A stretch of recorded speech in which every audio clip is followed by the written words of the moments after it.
Okay, so I'm not gonna start with hello guys, welcome back to another brand new vlog, blah blah blah. I don't have that much energy and I feel like they're trying too hard to be vloggers or content creators. So I'll just be myself and try to show you guys my Cox's Bazar experience. Hope you enjoy. Let's get started. আসসালামু আলাইকুম everyone. আজকে আমি share করব আপনাদের সাথে আমাদের 2 দিনের কক্সবাজার ট্যুরের এক্সপেরিয়েন্স। ব্যস্ততার কারণে এখন আগের মতো ঘুরতে যাওয়া হয় না। একটা সময়ে আমাদের কারো বাইক ছিল না অ্যান্ড ঘুরতে গেলে সবাই মিলেই যেতাম, বাট রিসেন্টলি কিছু ফ্রেন্ডস বাইক কেনার কারণে আগের মতো সবাই ট্যুরে যেতে পারে না। কেউ না কেউ মিসিং হয়েই যায়, বিকজ বাইক কম, ফ্রেন্ডস বেশি। তো ফাইনালি আমরা ডিসাইড করলাম বাইক ছাড়া সবাই মিলে ঘুরতে যাব, just like the good old days. So 2 দিনের কক্সেস ট্যুর প্ল্যান করলাম। অলওয়েজ গেলে দেখা যায় কলাতুলি না হয় সুগন্ধা বিচের আশেপাশে হোটেলগুলোতে থাকা হয়, বাট এবার ডিসাইড করলাম মেরিন ড্রাইভ রোডে কোনো রিসোর্টে উঠবো আমরা। সো কিছু রিসোর্ট কম্পেয়ার করার পর আমাদের বাজেট অ্যান্ড পছন্দ অনুযায়ী বুক করলাম নীলিমা রিসোর্ট। ট্রেনের টিকিট কাটাও হয়ে গেছে। আমরা গিয়েছিলাম টোটাল 11 জন। সো 2টা বগির টিকিট কাটছিলাম আমরা। একটা বগিতে হাইয়েস্ট 6 জন থাকতে পারে, বাট ফ্রেন্ডরা মিলে গেলে এক বগিতে সব কয়টা থাকে গাদাগাদি করে, and that's what we did as well. ওই দিন বেশ গরম পড়তেছিল, প্রত্যেকটা স্টেশনে ট্রেনটা থামছে, সো বেশ ডিলে হইতেছিল। বাট এই রুটের স্টেশনগুলো বেশ ইমপ্রুভ করছে, সো দেখতে খারাপ লাগতেছিল না। এমব্রেস ইউর সেলফস ভিডিওর মাঝে মাঝে আপনাদের কিছু ভালো শট দেখানোর ট্রাই করব। I hope you enjoy. So কথা বলতে বলতে চলে আসলাম আমরা ফাইনালি কক্সবাজার স্টেশনে। It was 10:45 in the morning. আমাদের প্ল্যান ছিল ফার্স্ট থিংস ফার্স্ট আমরা আগে বাইক রেন্ট নিয়ে নিব। সো চলে গেলাম মেরিন ড্রাইভ রোডে বাইক রেন্টের একটা স্পটে। গিয়ে দেখি bike rent was sky high. Maybe weekend দেখে দাম বেশি যাইতেছিল। If we don't rent someone else will, so they are not willing to compromise, এরকম একটা ব্যাপার।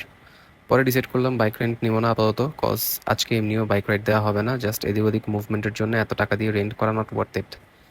তো সবার খিদে লাগছিল অনেক, খাবার হোটেল খুঁজতেছিলাম, পরে একটা হোটেল পাইছি। ওখানেই সবাই বসে গরম গরম পেঁয়াজু সিঙ্গারা, কেউ আবার পরোটা ডিম ডাল ভাজি এসব খেয়ে নিছে। দেন টমটম নিয়ে রওনা দিলাম রিসোর্টের দিকে। গিয়ে দেখি হাউসফুল। চেক ইন হচ্ছে 2টায়, so there is no way আমরা আর্লি চেক ইন করতে পারবো। তো রিসোর্টের ওখানে নানান রকম রিক্রিয়েশনাল অপশনস আছে, লাইক আপনি চাইলে টেবিল টেনিস বা ক্রিকেট খেলতে পারবেন, অ্যান্ড বাইরে হ্যামক ছিল, প্লাস কিছু রেস্ট নেওয়ার মতো বিচ বেডগুলোও ছিল। তো আমরা টাইম পাস করতে মোরলেস সবই করছি। এর মধ্যে আবার লাঞ্চে কী খাবো জানাইয়ে দেওয়া লাগছিল, কজ ওদের অ্যাটলিস্ট 1 আওয়ার আগে ইনফর্ম করতে হয়। এসব করতে করতে ফাইনালি চেক ইনের টাইম হলো, তো আমরা দেরি না করে আমাদের রুমে চলে গেলাম। যেহেতু 11 জন, আমরা 2টা ফ্যামিলি রুম নিয়েছিলাম, একটাতে 4 জন করে থাকতে পারে, অ্যান্ড আমরা 3টা এক্সট্রা বেড নিয়েছিলাম, তার জন্য এক্সট্রা পে করা লাগছিল। রুম রেন্ট টোটাল আসছে আমাদের 15K, 6K each, so 12K, and 3টা এক্সট্রা বেডের জন্য 3K, মানে 1K for each extra bed. রুমে এসে সবাই ফ্রেশ হয়ে নিলাম, কিছুক্ষণ রেস্ট নিলাম, দেন ক্যান্টিন থেকে কল আসে hour lunch is ready, so সবাই নেমে গেলাম লাঞ্চ করতে। আমরা চিকেন কারি, আলু আর বেগুন ভর্তা, ডাল, লইট্টা ফ্রাই আর সাদা ভাত অর্ডার করছিলাম। খেয়ে দিয়ে সবাই রুমে আসলাম আবার। একটু রেস্ট নিয়ে রওনা দিলাম বিচের দিকে ঘুরতে। গিয়ে ওখানেও যদি জ্যাম ফেস করা লাগে, খুবই বিরক্ত লাগে। বিচে যাচ্ছিলাম, ওই সাইডটা নাকি এমনই আর্মি চেকপোস্ট আছে, রিজু খাল নামক একটা খাল ক্রস করে যাওয়া লাগে, অ্যান্ড ওখানে গাড়ি এক পাশে চলে আর এক পাশে চলে না। যাই হোক, এইসব প্যারা ক্রস করে যখন বিচে গেছি তখন সব ভুলে গেছিলাম, অনেকটা প্রাইভেট বিচের মতোই। সাঁতার পারি না, তাও পানিতে নামছি, কক্সেস গিয়ে পানিতে একটু দাপাদাপি করবো না, এটা তো হয় না। অবভিয়াসলি যা করছি লিমিটের মধ্যে থেকেই করছি, সাঁতার পারি না, আবার যদি বেশি পাকনামি করতে যাই তাহলে তো ব্যাপারটা রেসপন্সিবল হয়ে যায়। মাগরিবের বেশ আগে করে বিচ থেকে উঠে আসলাম, একটু চাটা খেয়ে আবার ব্যাক দিলাম রিসোর্টে। ম্যাক্সিমাম ফ্রেন্ডই আবার সুইমিং পুলে নামছে বিচ থেকে এসে। আমার নামতে ইচ্ছা করতেছিল না, বাট পিয়ার প্রেশারে নামা লাগছে। কেন নামতে ইচ্ছা করতেছিল না এবার বলি। সুইমিং পুলটা ছিল পুকুরের মতোই, বেসিক্যালি পুকুরের মাঝখানে ওয়াল তুলে দিয়ে ওইটাকে ওরা সুইমিং পুল বলে চালিয়ে দিছে। পানিগুলা ময়লা ছিল, চেঞ্জ করে দেওয়ার কথা, তাও করে নাই। এই একটা ব্যাপার ভাল লাগে না এই রিসোর্টের। আরেকটা ব্যাপার আছে যেটা ভাল লাগে না, ওইটা নিয়ে কিছুক্ষণ পরেই বলতেছি। তো ওই টাইমটাই বেশ ফাইন একটা ভিউ আসতেছিল, just look at the sky. Camera up down করলে ইভেন শেডও চেঞ্জ হইতেছিল। 10-15 মিনিট পরে আমরা রুমে ব্যাক করলাম। এখন সবার শাওয়ার নিতে হবে প্রপারলি, বাট ওয়াশরুম তো টোটাল 4টা, কিছু করার নাই, 1 বাই 1 যাওয়া লাগতেছিল, কজ হ্যাশট্যাগ নো হোমো। তো সবাই শাওয়ার টাওয়ার নিয়ে ন্যাপ নিলাম, দেন ন্যাপ থেকে উঠে প্ল্যান হচ্ছে ডিনারটা কলাতলি গিয়ে করবো। বেরোলাম ডিনারের উদ্দেশ্যে, টমটম করে কলাতলি আসলাম, ওখান থেকে হোটেল আলগনিতে আসলাম। একদম জ্যাম প্যাক ছিল অ্যাজ ইউজুয়াল। আমরা সাথে সাথে টেবিল খালি পেয়ে বসে গেলাম। একজন ফ্রেন্ড বিফ পোলাও আর একটা ফ্রেন্ড গ্রিল প্লাস নান অর্ডার করছিল, বাকিটা সাদা ভাত, ভর্তা, বিফ, কোরাল মাছ, লইট্টা ফ্রাই, ডাল এসব নিয়েছিলাম। কক্সেস গেলে লইট্টা ফ্রাইটা আমাদের প্রত্যেকটা মিলে থাকেই, cause nobody does loitta fry better than any Cox's hotels out there. আলগনিতে লাস্ট টাইম খেয়ে বেশ ভালো লাগছিল, বাট এবার ডিসঅ্যাপয়েন্টেড হয়েছে পোলাপান। I guess this happens sometimes when you are serving a lot of people at the same time. পরে রিসোর্টে এসে কিছুক্ষণ আড্ডা দিয়ে ঘুম দিছি, কজ আবার সকালে ওঠা লাগবে। ব্রেকফাস্ট বুফে আছে 8 থেকে 10টা। উঠতে উঠতে লেট হয়ে গেছিলো আমাদের, অ্যারাউন্ড 9টা করে গেলাম ব্রেকফাস্ট করতে। খুব একটা হাই এক্সপেকটেশনস ছিল না। পরোটা, মিক্সড ভেজ উইথ চিকেন, কলা, বয়েলড এগ, লাচ্ছা সেমাই, জুস, চা, কফি এসব ছিল। পান্তা ভাত আর আলু ভর্তাটা না দিয়ে খিচুড়ি প্লাস একটা মিট আইটেম দিলে ভালো হতো। তো ব্রেকফাস্ট শেষ করে রুমে গেলাম, ঘুমাইতে ইচ্ছা করতেছিল, আবার চেক আউট করা লাগবে। সো গল্প করতে করতে কোন দিকে চেক আউটের টাইম হয়ে গেছে টেরই পেলাম না। আরেকটা যে ব্যাপার ভালো লাগে নাই, বলছি ওইটা বলি এবার।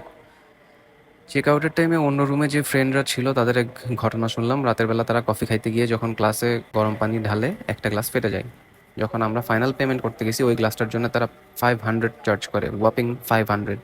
It doesn't make any sense. আমাদের দু একটা ফ্রেন্ড এই ব্যাপারে তাদের রিসেপশনিস্টকে বলতে চাইলেও আমরা বাদ দিতে বলে ওদের নিয়ে বেরোয় চলে আসি।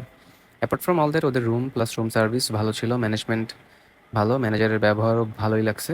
পাটোয়ার টেক যাব, বাইক না নেওয়াতে আমাদের ইম্পালসিভ ডিসিশন নেওয়া লাগছিল কিছু জায়গায়। পাটোয়ার টেক যাওয়ার পথে আমরা একটা ছোট স্ন্যাক্স ব্রেক দিছিলাম, ওখানে কিছু ছোট ছাগল ছিল অ্যান্ড আই লাভ কোটস, ওদেরকে পেটিস খাওয়াইতেছিল আমার ফ্রেন্ড হামিম। তো ব্রেক শেষ করে আমরা আবার রওনা দিলাম। ইভেনচুয়ালি পাটোয়ার টেক গিয়ে যে এক্সপিরিয়েন্সটা হইলো ওইটা জাস্ট অস্থির ছিল। আমার ফ্রেন্ড সাব্বির একটা বিশাল পিকনিক প্লাস্টিক নিয়ে আসছিল, ডাস্ট ক্যাচ করে না, মানে পারফেক্ট বিচে বসে বা শুয়ে চিল করার জন্য। আল্লাহর রহমত কোনো রোদও ছিল না, আমরা লং টাইম ওইটাতে বসে আড্ডা দিলাম, চিল করলাম বিচে। বিচটা অলমোস্ট প্রাইভেট বিচের মতোই, কিছুক্ষণ পর পর আপনাকে নানান সেলার এসে বিরক্ত করবে না, মানুষজন ছিল না বললেই চলে। পরে দেখি কোন দিকে অলমোস্ট 5টা বেজে গেছে, তো আমরা উঠে ভাবলাম লাঞ্চ করে নেই। ওখানে একটা হোটেলে ঢুকলাম, কিচেনে তাদের খাবার টাবার চেক করে ভালোই লাগলো, সো অর্ডার করে দিলাম। সবাই মিল প্ল্যাটার নিয়ে নিয়েছিলাম, আমার ইলিশ মাছ খেতে ইচ্ছা করতেছিল, সো আমি ইলিশ মাছের প্ল্যাটার নিলাম। কেউ রূপচাঁদা প্ল্যাটার, কেউ আবার কোরাল প্ল্যাটার নিয়েছিল, সাথে লইট্টা ফ্রাই আর বেগুন ফ্রাই ছিল এক্সট্রা।